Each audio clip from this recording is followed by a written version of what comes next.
There's the people who see a mousetrap, and then there's the others who see free cheese and a challenge.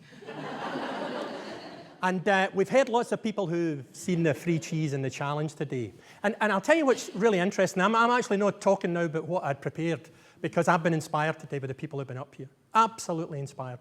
Because often, and I bet you they're the same, they go along to places and speak to people and get the, oh yeah, okay, all right, we've tried that before, that doesn't work. And okay, fine, John, thanks very much. They don't get it. I've got the three categories actually, not two. Those who are in the dark, those who see the light, and those who are startled by the light. And what we need to do is lead those out of the dark until they're a little bit startled by it, and then let them calm down until they see it. And for your own well-being, don't try to fix this, because you're going to go home every night really disappointed. Because there's a thin line, I have to tell you as well, if you want to, between a vision and a hallucination. I've been told it often. Because what you need to do is make it a little bit better every day. I was in the police for 39 years, which I know you'll find hard to believe when you look at me. And I should tell you as well, the reason we went to Italy and we were at Lake Como and Argenio, the reason we went there is because George Clooney's house is just around the road. That's also the reason we use his coffee. It's nothing at all to do with the fact that coffee's good, it's the fact it's George Clooney. Anyway, 39 years. And I was investigating murders quite a lot. And I was finding that the look in the faces of the sons, the parents of the sons that are buried, because it was usually young boys, were exactly the same look in the faces as the young guys we arrested. And we arrested most of them, 98%. Investigating a murder is a technical skill. We catch the feckless and the stupid. And nobody, when they were at school's ambition was to be a murderer. Every man in Berlin went to schools in Glasgow. Every man that's there. Every woman in Corton Vale, which is a shame in Scotland, a blight on our reputation, Corton Vale, and how we treat women. So we tried to do something different about it. Karyn McCluskey and I, Karyn says the same things as I say, but far better looking, and does wear great shoes, so she would fit in a tree here today with the shoes. I'll need to get pictures of the shoes. And Karyn as well sees the opportunity and the cheese. And so we did that. And she has as many hallucinations as I do. So we decided to try and do something a wee bit different about it. We decided to ask questions and learn things. And it was a journey. Because I was a cop. Lots of the people in Berlin were there because I investigated the murder and put them in there. So I was that. So we started off thinking, okay, the first thing we found out was criminal justice is a service of last resort. By the time that comes to us, loads of things have failed. Loads of things. And our response to that over the years has been more services. We wanted to professionalize the world. And we've done that, and it's not worked, and we need to change that. So we need to think about not what our service is that we deliver, because that's how we often define people. We need to think of them as people. So what I'd like you to do, because this is interactive stuff here, which includes next door. What I want you to do is bring your whole self into the room. I want you to be here as a daughter, as a son, as an aunt, as an uncle, as a brother, as a husband, as a wife, as a neighbor, as a colleague, as a member of the human race. First and foremost, that's what we are always. We're not social workers first, or police officers first, or nurses first, or doctors first. We're not. We're people. And what we've done with all the skills that we've developed, and this is heresy in a university like the University of Western Scotland, which just does a fabulous job, and St Andrews University Medical School pay me, so I hope this doesn't go out anywhere. But anyway, higher education has been one of the most successful industries of the past 30 years. There won't be a professional in public service anywhere in Scotland that won't have at least 3 CPDs stuck in their wall. They'll be there. Skills are never an issue. We're one of the most skilled workforces anywhere. And see when something goes wrong and we find out what happened to baby Declan? What happened to baby P? The answer's never, they didn't have the skill to do it. The answer's, we didn't do it. So that's about humanity. That's about attributes. That's about things like compassion and empathy. And these are absolutely important. And so tell me this, and you can just nod your heads because I don't want to get you that involved. I've only got 18 minutes. But today, when you were hearing stories about people, about Lee, about Jodie, about the people that Fiona was talking about, they're the ones that got to you, right? They're the ones that you felt it here. They're the ones that gave you a lump in your throat, aren't they? Because the reason we have brains the size that we have is most of that brain power is used because we're about relationships. We're social animals. We don't need brains this size to walk and talk and pick things up. We need brains this size to understand each other, to establish relationships, good, healthy relationships, to do things together, to work together, to bond together. And that's really important. So some of the things that I've learned when I was on this journey, 30 years a cop, you know, it was in Glasgow too, and most of the time, and we still police by consent in Scotland, and we're unarmed. So I always found it beneficial to be able to keep moving. It was never a good idea to tarry long, and it was there.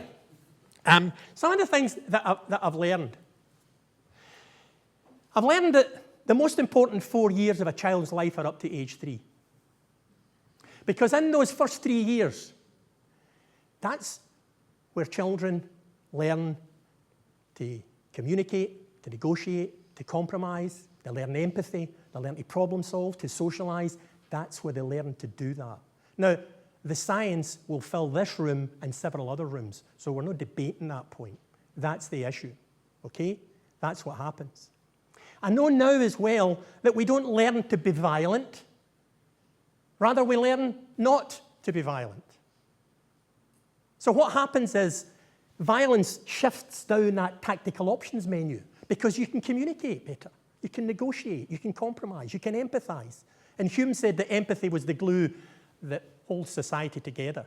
And it was really interesting, the first speaker this morning, Schopenhauer, we actually used to use a quote from his, and it said that talent hits the target that no one else can hit. Genius hits the target no one else can see. So whilst he might have been a misogynist, and I don't support that notion, but he had some pretty good ideas. So that notion of early years is absolutely vital, so I know that. So I know that the young guys who are in Berlin, the 70% of young boys who are in Poland for non-sexual violent crimes, didn't they decide to go out and kill somebody? Didn't they decide to go out and behave violently and be an idiot? They didn't decide to do that, but they didn't have the attributes that allowed them to make good decisions about themselves. They didn't know what else to do. And at schools, there's never an option. We don't have a careers path for prostitution or for heroin addicts or for murderers. We don't have that. It's not there. So in those early years, if you're born into a family, there's violence and there's aggression, and you don't get those skills. You don't have good nurturing environment. And don't think this is just about those poor people over there, because this otherization is another danger we're in. This affects us all. Because the one thing we should be giving our children is time. No iPads. No, we should be giving them our time and reading to them and spending quality time with them and looking them in the face and interacting with them. That's what we should be doing. So the idea that we need to work 7 days a week to own the 5-bedroom house when there's only 3 of us and have 2 cars and have a house up. We're in a world that values commodity above community, and we need to work hard around that. We really need to work hard around it. It's working against us because this is a wicked problem. So if you're born into that sort of relationship, that family, you're going to find it very, very difficult. By the time you go to school, you'll have been through nursery and we'll have already identified in nursery that you're a bit of a problem, that lad there. He's a bit of a, watch him. So the primary head knows before he moves in. And then in primary he becomes even more detached. And he becomes like Lee, who can't read or write. So when he gets to secondary, he becomes even more detached. And we can't cope with him. Get him out. Because he's not fulfilling this notion, you need to be able to do these things. We can't cope with this, so he's gone. Lost. Sometimes forever. Sometimes in Berlin. Sometimes captured. Sometimes somebody stands alongside him and says, let's do this different. So I know that. I know too that if you want to protect children, you need to protect their mums. So if we don't fix violence against women, we'll never fix violence. Ever. And violence against women is about men's behaviour. It's not about women's behaviour. It's a man's issue. 99.something% of rapists are men. Why do we think rape is a woman's issue? It's not. It's a man's issue. And it's not enough for men to stand by and say, well, I don't assault my wife. That's not enough. We need to challenge things like page 3. We need to challenge inappropriate jokes. I've got 2 daughters. It was easy for me to challenge jokes when somebody said jokes. And there was a great tweet I saw last month. And it was a woman had been walking down the street, a young woman, and some of the builders had shouted the usual, get ya. And a guy walking in the other direction went like that with his shirt.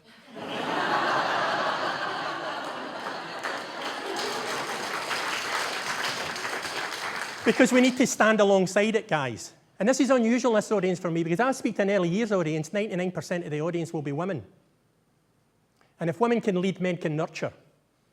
We need to get involved in that. We absolutely need to get involved in it. Some young guys will get to secondary school before they see a positive male role model, and sometimes then, not at all. They might not even be there. So we need to work hard about that and see where we are with it. And I know that all the skills that we're talking about, all the CPD stuff, is all very well, but it's not about that. It's no point knowing. It's the old knowledge is power. No, it's not. What you do with the knowledge is power. Make you feel better because I've been in a CPD, I've got an MSc, I've got a PhD, really? So the attributes are the human attributes. And that's why when we speak about individuals, it catches us. That's why it catches us, because we can't help ourselves but connect to somebody's story, because you can understand what it's like. That's called empathy. The glue that holds society together. That's what it's called. That's why it is, and it's really important. So it's we've come across some guys, and we run some stuff in the East End of Glasgow a while back on gangs. And it was, I actually didn't want to do it in the East End of Glasgow. Karyn did. We had this idea about doing something with gangs. And the worst place for gangs was East End of Glasgow. I actually wanted to do it in Bears Den or something, which would have been much calmer. But we went there. But and I'll just clarify what I mean by gangs, because I do quite a few of these talks. I don't mean the other gangs. I don't mean the professional gangs like health and social work and police. I don't mean those gangs, because they are gangs. And they are pretty corrosive, because they protect their business. They have their own language. They think they're a wee bit better than everybody else. Did I miss teachers out there? I'm married to a teacher for 39 years, so I get away with this stuff. It's really important that we understand what we're talking about. So what we try and do is start with the outcome and work our way back. Because if you wanted to be radical right now, we keep talking about partnerships, and used to be partnerships where if you help me do my job much better, the government will give us more money. That's a partnership. No, it's not. If you and I work together, it will make my job easier. No, it's not a good partnership.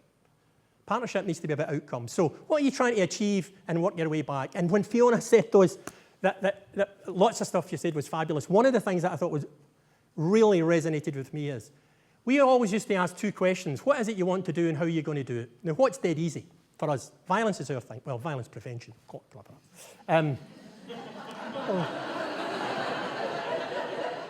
Although it's still on the tactical options menu. But anyway. We used to ask what and why. So what do you want to do to make Scotland safer? How are you going to do it? Oh, that's a bit of a head nipper. But what we've found is there's a third question. And see, when we ask that, that's when we find the real people that collaborate with us, where we can make a real difference. And the third question is, why do you want to do it? Not to get a tick because it's part of my CPD, not because it's part of a research programme for my master's, but because I want to have fewer victims of violence. I think women shouldn't be the victim of rape and domestic violence at the levels they are. I think children should have fabulous early years in their lives and be enriched. That's why I want to do it, and I'm passionate about doing that. Not because it's my job. We never use a word like vocation anymore. Why the hell is that? Why is that? Because we professionalised everything. We look for leaders who've got a plan, follow them and we'll fix it. I'd like to get leaders who take us to a place where we don't need leaders anymore. We need to start talking about the assets. Willie Hawkey was talking about them. Other people have spoken about them. They're there among us. We just need to stand alongside them and wait for them and listen to them and give them a bit of time, and it'll happen. So we've got right now, we've right now got 7 guys working at the tattoo in Edinburgh. Brigadier Alfrey, he was in charge of the Army for Scotland. And we approached him about 4 years ago and said, "You're in the army. What are you doing about keeping our boys safe in Scotland?"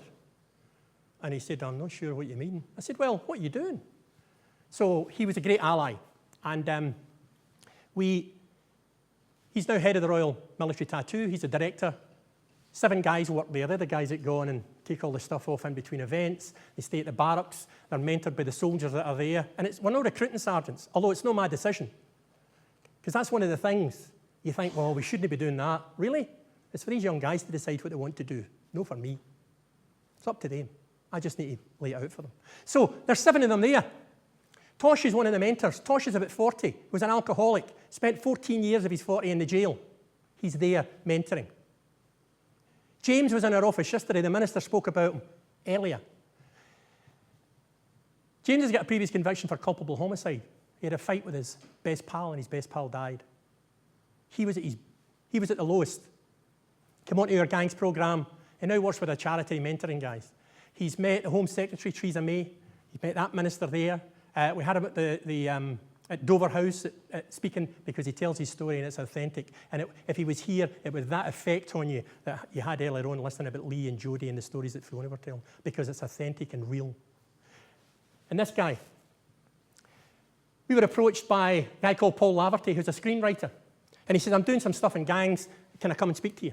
So he did. And we spent a bit of time with him, and I had a few. Anyway, I spent a bit of time with him. And he was writing this stuff. I introduced him to the gangs guys that we were working with. We were on a football tournament, and he met Paul.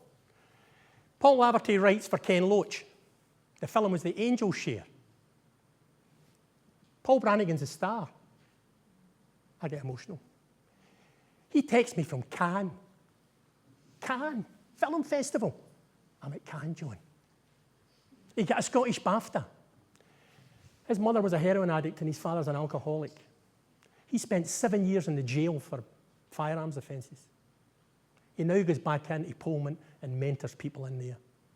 Everybody can change. We've all got things to add. And if he's been in that hole and dragged people out, he knows how to get out. He can do that. You just need to give people a chance. Now, I was a cop for 30-odd years.